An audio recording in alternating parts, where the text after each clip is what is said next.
আসসালামু আলাইকুম, সবাইকে স্বাগত জানাচ্ছি বিডি ভিউজে। আপনাদের সঙ্গে আছি আমি সুরভি দিবা।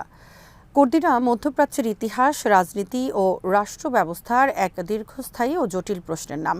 তারা কোনো সাম্প্রতিক রাজনৈতিক সৃষ্টির ফল নয়, বরং হাজার বছরের পুরনো এক জনগোষ্ঠী যাদের অস্তিত্ব রাষ্ট্রীয় সীমানার অনেক আগেই গড়ে উঠেছিল।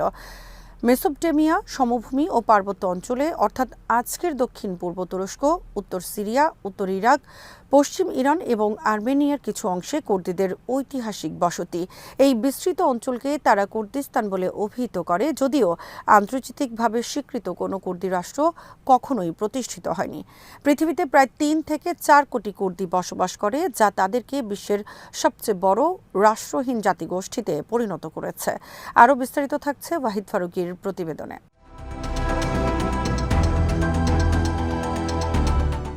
কুর্দিদের রাষ্ট্রহীনতার পেছনে ইতিহাসের একাধিক স্তর কাজ করেছে। মধ্যযুগে কুর্দিরা বিভিন্ন স্বায়ত্তশাসিত আমিরাত ও উপজাতীয় কাঠামোর মধ্যে বসবাস করত। তবে ষোড়শ শতকে অটোমান সাম্রাজ্য ও সাফাভি পারস্যের মধ্যে সংঘর্ষের ফলে কুর্দি অঞ্চল বিভক্ত হয়ে পড়ে।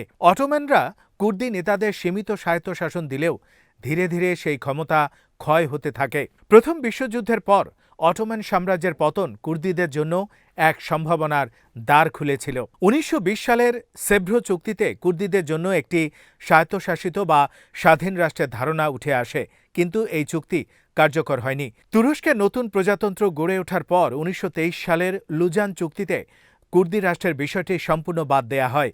এর ফলে কুর্দিরা ৪-৫টি রাষ্ট্রের ভেতরে সংখ্যালঘু হিসেবে আটকে পড়ে, যেখানে প্রত্যেক রাষ্ট্রই নিজস্ব জাতীয়তাবাদী প্রকল্পের স্বার্থে কুর্দি পরিচয়কে নিয়ন্ত্রণ বা দমন করার চেষ্টা করেছে।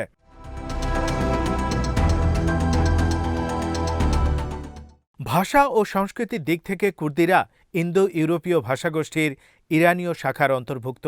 কুর্দি ভাষার একাধিক উপভাষা রয়েছে, কুরমানিজ, সোরানি, পেহলওয়ানি ইত্যাদি, যা অঞ্চলভেদে ব্যবহার হয়। এই ভাষাগত বৈচিত্র্য কখনো কখনো কুর্দি জাতীয় ঐক্যের পথে চ্যালেঞ্জ হয়ে দাঁড়ালেও একটি অভিন্ন সাংস্কৃতিক চেতনা তাদেরকে একত্রিত রেখেছে। ধর্মীয়ভাবে কুর্দিরা একরকম নয়। অধিকাংশ কুর্দি সুন্নি মুসলমান হলেও শিয়া, আলেভি, ইয়াজিদি, খ্রিস্টানসহ নানা ধর্মীয় পরিচয়ও তাদের মধ্যে রয়েছে।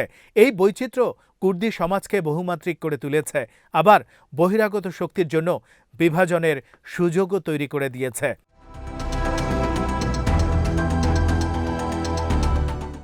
সিরিয়ায় কুর্দিদের অবস্থান দীর্ঘদিন ধরেই প্রান্তিক ছিল। দেশটির মোট জনসংখ্যার প্রায় ১০% কুর্দি হলেও রাষ্ট্রীয় পরিচয়ের ক্ষেত্রে তাদের বঞ্চনার ইতিহাস গভীর।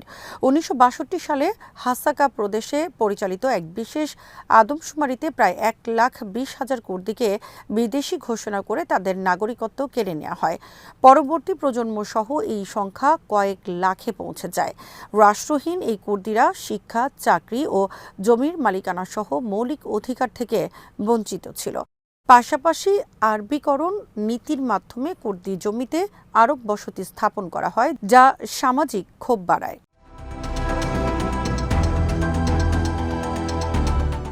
২০১১ সালে সিরিয়ার গৃহযুদ্ধ শুরু হলে কুর্দিরা প্রথম দিকে নিরপেক্ষ অবস্থান নেয়। তবে ২০১২ সালে সরকারি বাহিনী কুর্দি অঞ্চল থেকে সরে গেলে স্থানীয় কুর্দি সংগঠনগুলো প্রশাসনিক ও সামরিক নিয়ন্ত্রণ প্রতিষ্ঠা করে।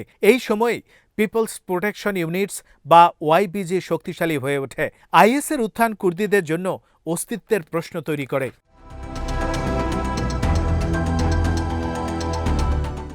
কোবানি যুদ্ধ কুর্দি প্রতিরোধের প্রতীক হয়ে ওঠে, যেখানে যুক্তরাষ্ট্রের নেতৃত্বাধীন জোটের বিমান হামলার সহায়তায় কুর্দি বাহিনী আইএসকে পরাজিত করে। পরবর্তীতে সিরিয়ান ডেমোক্রেটিক ফোর্সেস বা এসডিএফ গঠিত হয়, যা কুর্দিদের নেতৃত্বে হলেও আরব ও অন্যান্য জাতিগোষ্ঠীকেও অন্তর্ভুক্ত করে। আইএস বিরোধী যুদ্ধে এসডিএফের ভূমিকা আন্তর্জাতিকভাবে স্বীকৃত হলেও তুরস্কের চোখে এটি ছিল পিকেকের সম্প্রসারণ।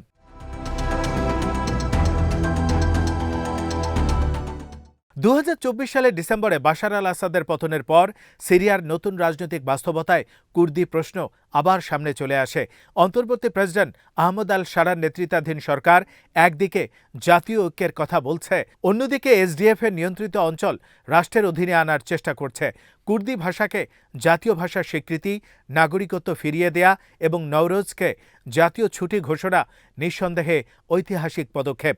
কিন্তু কুর্দি প্রশাসনের বক্তব্য স্পষ্ট, অস্থায়ী ডিক্রি নয়, স্থায়ী সংবিধান ও প্রকৃত ক্ষমতা বিকেন্দ্রীকরণই তাদের চূড়ান্ত লক্ষ্য।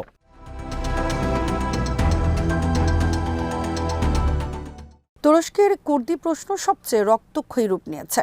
জনসংখ্যার প্রায় 1/5 কুর্দি হলেও তুর্কি রাষ্ট্র দীর্ঘদিন তাদের অস্তিত্ব অস্বীকার করেছে। কুর্দি ভাষা ও সংস্কৃতি নিষিদ্ধ ছিল, এমনকি কুর্দি শব্দ ব্যবহারের পরিবর্তে পর্বত তুর্কি বলা হতো।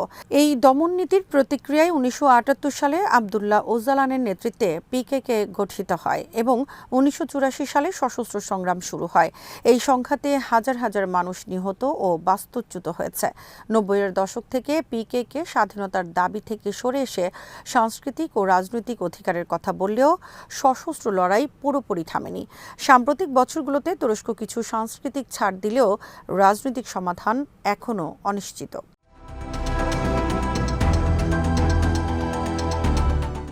ইরানের কুর্দিরা আবার ভিন্ন বাস্তবতার মুখোমুখি। ইসলামী বিপ্লবের পর তারা কিছুটা স্বায়ত্তশাসনের আশা করেছিল, কিন্তু দ্রুতই কেন্দ্রীয় শিয়া রাষ্ট্রের সঙ্গে সংঘর্ষে জড়িয়ে পড়ে। কুর্দি অঞ্চলগুলোতে বিদ্রোহ দমন করা হয় কঠোরভাবে। পিজাক সহ বিভিন্ন সশস্ত্র গোষ্ঠী তেহরানের বিরুদ্ধে লড়াই চালিয়েছে।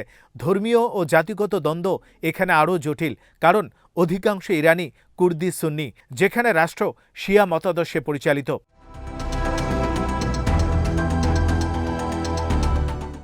ইরাকে কুর্দিরা তুলনামূলকভাবে বেশি রাজনৈতিক অর্জন করেছে। 1991 সালের উপসাগরীয় যুদ্ধের পর আন্তর্জাতিক নিরাপত্তা বলয়ের মাধ্যমে কুর্দিরা কার্যত স্বায়ত্তশাসন পায়। কুর্দিস্তান আঞ্চলিক সরকার গঠন, নিজস্ব সংসদ ও নিরাপত্তা বাহিনী গড়ে ওঠে। তবে অভ্যন্তরীণ বিভাজন, কেডিপি ও পিইউকের দ্বন্দ্ব এবং কেন্দ্রীয় সরকারের সঙ্গে ক্ষমতার লড়াই কুর্দি স্বপ্নকে বারবার বাধাগ্রস্ত করেছে। 2017 সালের স্বাধীনতা গণভোট কুর্দি জাতীয় আকাঙ্ক্ষার প্রকাশ হলেও এর পরিণতি ছিল কঠিন। কিরকুক হারানো, অর্থনৈতিক সংকট এবং রাজনৈতিক দুর্বলতা।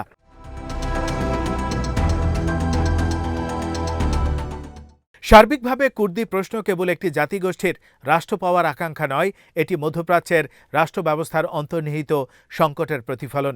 ঔপনিবেশিক সীমারেখা, কেন্দ্রীয়তাবাদী শাসন, জাতীয়তাবাদী একরূপতা ও ভূ রাজনৈতিক স্বার্থ কুর্দিদের বারবার ব্যবহার ও বঞ্চনার শিকার করেছে।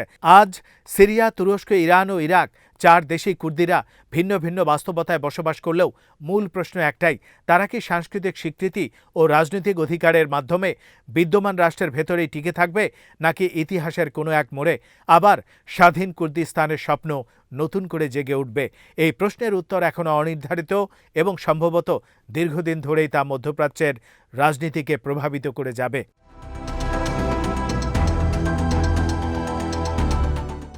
আজ এখানেই শেষ করছি। সবাই ভালো থাকুন, সুস্থ থাকুন আর দেখতে থাকুন বিডি ভিউজ। চ্যানেলটি ভালো লাগলে সাবস্ক্রাইব করুন, সংযুক্ত থাকুন আমাদের ফেসবুক পেজে। আল্লাহ হাফেজ।